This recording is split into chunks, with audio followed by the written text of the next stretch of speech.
अब आप Turkey fly कर सकते हैं। और साथ जो एक कंडीशन जो लगाई है वो ये है कि अस्सलाम वालेकुम friends, welcome to Karim travel advisors. उम्मीद है सब ठीक होंगे। फाइनली वो गुड न्यूज़ आ गई जिसका सबको इंतजार था, खासतौर पे जो टर्की जाने में इंटरेस्टेड थे और लोग पूछे थे करीम भाई टर्की का बॉर्डर कब खुलेगा। तो टर्की ने जो बेसिकली बैन लगाया था एंट्री पे, जो मार्च में लगा था, डेफिनेटली सबको पता होगा कोरोना की वजह से, वो 12 जून को बेसिकली जो है वो लिफ्ट हो जाएगा। 12 जून को बैन खत्म हो जाएगा और आप टर्की जो है फ्लाई कर सकेंगे। और बेशक आपके पास चाहे वो वर्क वीज़ा है, वैलिड टूरिस्ट वीज़ा है, ई वीज़ा है, या आपके पास कोई ऐसा पासपोर्ट है जिस पे टर्की के लिए वीज़ा नहीं चाहिए, तो अब आप टर्की फ्लाई कर सकते हैं। और साथ जो एक कंडीशन जो लगाई है वो ये है कि एयरपोर्ट पे पहुंचते साथ ही एंट्री पॉइंट पे आपका जो है पीसीआर टेस्ट जो है वो किया जाएगा, और अगर वो पॉजिटिव आता है तो फिर आपको वहीं से वापस भेज दिया जाएगा। यानी ये नहीं होगा कि आप क्वारंटीन किया जाए, 14 दिन के लिए रखा जाए और फिर आपको वो टर्की में जाने दें। ऐसी उन्होंने कोई कंडीशन नहीं रखी। और हर पैसेंजर का टेस्ट होगा, बस किसी किस्म का भी पासपोर्ट है, किसी किस्म का भी वीजा है। और साथ उन्होंने ये भी कंडीशन लगाई है कि पैसेंजर जितने भी ट्रैवल कर रहे हैं टर्की की तरफ, उनको जो है मास्क पहनना जरूरी है फ्लाइट के दौरान। तो दैट्स इट, ये गुड न्यूज़ आई थी,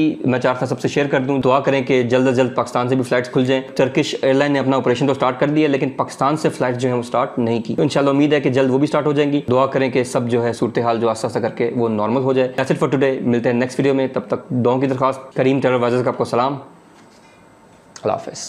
जाने से पहले मैं सबसे ज़रूर रिक्वेस्ट करूंगा कि जो मेरा न्यू चैनल है हुमायूं करीम, उसको ज़रूर सब्सक्राइब कर लें। और अगर आपने ये वाला चैनल करीम ट्रैवल एडवाइजर्स वाला चैनल नहीं सब्सक्राइब किया हुआ तो इसको भी सब्सक्राइब करके दोनों के लिए बेल का बटन ज़रूर दबा दीजिएगा, ताकि आपको मेरी आने वाली वीडियोज़ का नोटिफिकेशन मिलता रहे।